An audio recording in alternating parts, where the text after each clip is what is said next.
let's talk about recording with Joe. Let's talk about Joe's days when we're doing vocals. You know, the actual days we're booked. Joe's coming in. We're doing vocals, and I've had many of those days.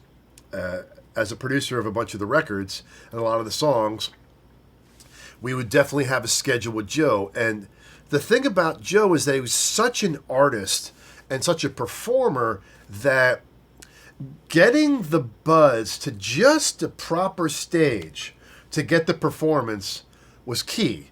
And we were very, very wary, and we'd be watching on where the buzz would go and level off, and then where it would run out of control where we weren't going to get anything else. The only struggles, we knew that we had a small window. The window would be maybe an hour or 90 minutes, maybe 2 hours tops. And a lot of that would be, let's set up the atmosphere and then let's sing.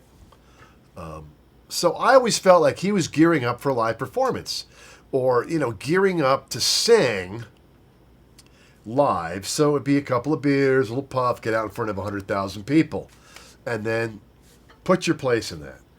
The downside of it is if we needed him to keep singing, if he overshot and started going down the other side, after 5 or 6 beers, we weren't getting the Joe takes that we needed.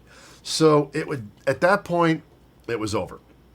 So a couple hours in, and then he comes back in the control room, and then it's like, okay, you're chilled, you're buzzed, you're buzzed now. So that was really the routine with Joe singing, was to find that sweet spot.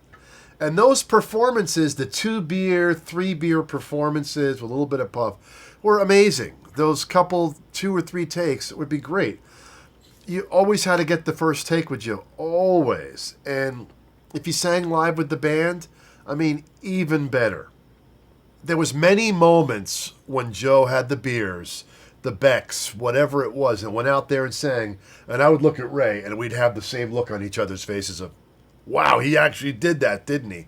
Or we go, oh my God, he's going for it. So I think those were the most exciting moments when we just look at each other, because we didn't know what to expect. We didn't know how far he'd reach. And sometimes he'd reach really far, and those became the magic moments in all the records we made.